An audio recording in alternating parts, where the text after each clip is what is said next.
आज हम कुरान मजीद की 78वीं सूरत सूरतुन-नबा पर बात कर रहे हैं। ये सूरत एक बहुत गहरे, एक बहुत ही बुनियादी सवाल से शुरू होती है, जिसने हमेशा से इंसान को सोचने पर मजबूर किया है, और वो सवाल है मरने के बाद की जिंदगी का। तो आइए इसकी आयात में जो हिकमत है उसे समझने की कोशिश करते हैं। सूरत का आगाज ही एक बहुत ताकतवर, एक बिराह रास्त सवाल से होता है। ये सवाल आगे आने वाली हर बात के लिए एक बुनियाद फराहम करता है।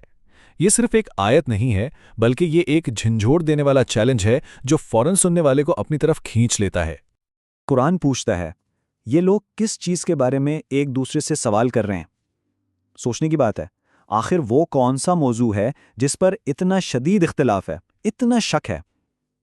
ये सवाल फौरन ही एक तजस्सुस पैदा कर देता है। और जवाब फौरन ही अगली आयत में आ जाता है। वो अन्नबाउल अज़ीम यानी उस बड़ी खबर के बारे में पूछ रहे हैं। और ये बड़ी खबर क्या है? ये है क़यामत का दिन और मरने के बाद दोबारा जी उठने का अक़ीदा, वही हकीकत जिस पर वो आपस में इख्तिलाफ कर रहे हैं।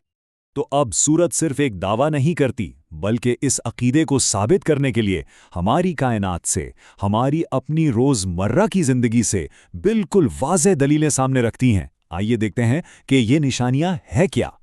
सबसे पहली दलील तो खुद ये ज़मीन है। कुरान पूछता है, क्या हमने ज़मीन को एक मिहादन यानी एक बिछौना, एक आराम की जगह नहीं बनाया? एक ऐसा ठहरा हुआ पुरसुकून फर्श जहां जिंदगी पनप सके? ये कोई इत्तेफाक नहीं हो सकता, ये एक बाकायदा मंसूबा है। और फिर इन पहाड़ों को देखें, उन्हें ज़मीन में मेखों की तरह गाड़ दिया गया है, बिल्कुल उसी तरह जैसे खैमे को मेखें मजबूती से अपनी जगह पर रखती हैं। ये पहाड़ ज़मीन की प्लेटों को इस्तेहकाम देते हैं, उन्हें हिलने से रोकते हैं। क्या ज़बरदस्त मिसाल है ये।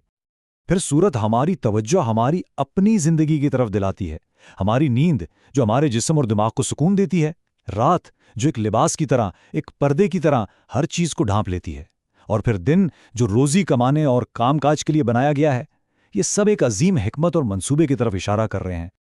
और दलीलों का ये सिलसिला मुकम्मल होता है रिज़्क की निशानी पर। बादलों से मूसलाधार बरसता हुआ पानी, जिससे फिर अनाज, सब्जियां और घने हरे भरे बागात उगते हैं। ये जिंदगी का वो चक्कर है जो हमें याद दिलाता है कि जो ज़ात बेजान ज़मीन से जिंदगी निकाल सकती है, वो ज़ात इंसान को मरने के बाद दोबारा पैदा करने पर भी पूरी तरह कादिर है। कायनात की ये निशानियां दिखाने के बाद अब सूरत सीधा उस दिन की तरफ आती है जिसका वादा किया गया है, यानी यौमिल फ़स्ल, फैसले का दिन। इसमें कोई शक व शुबा नहीं है।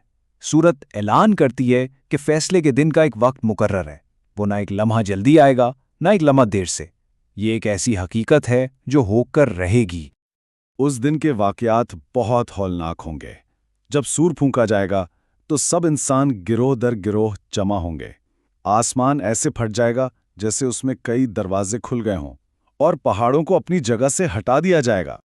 और ये बड़े बड़े ठोस पहाड़ उस दिन एक सराबा यानी एक सराब की तरह हो जाएंगे। एक धोखा जो दूर से नजर तो आता है लेकिन हकीकत में कुछ नहीं होता। ये मिसाल उस दिन की शिद्दत और हर चीज के फना हो जाने को बड़े जबरदस्त अंदाज में बयान करती है। अच्छा, तो इस फैसले के दिन के बाद क्या होगा? सूरत दो बिल्कुल मुख्तलिफ, दो बिल्कुल अलग अंजाम की तस्वीर खींचती है, जिसका इन्हिसार इंसान के आमाल पर होगा।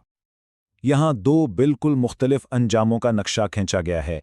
एक तरफ सरकश लोगों के लिए जहन्नम है जो घात लगाए बैठी है, वहां खौलता हुआ पानी और पीप उनका मुकद्दर है, और दूसरी तरफ अल्लाह से डरने वालों के लिए कामयाबी ही कामयाबी है। बागात हैं, अंगूर हैं और छिलकते हुए जाम हैं। ये जज़ा और सज़ा के दरमियान एक बिल्कुल वाज़ेह फ़र्क है। सूरत का इख्तिताम एक बहुत ही गहरी आयत पर होता है जो समझें कि पूरे पैगाम का खुलासा है। ये ज़ाती जिम्मेदारी का दिन है, वो दिन जब हर इंसान देखेगा कि उसके अपने हाथों ने आगे क्या भेजा है। और हम इस जायजे को उसी सवाल पर ख़त्म करते हैं जो सूरत के आखिर से लिया गया है। ये एक ऐसा सवाल है जो हमें जवाब देने के लिए नहीं, बल्कि गहराई से सोचने के लिए छोड़ा गया है। उस दिन एक शख्स अपने सामने क्या देखेगा जो उसके अपने हाथों ने आगे भेजा है।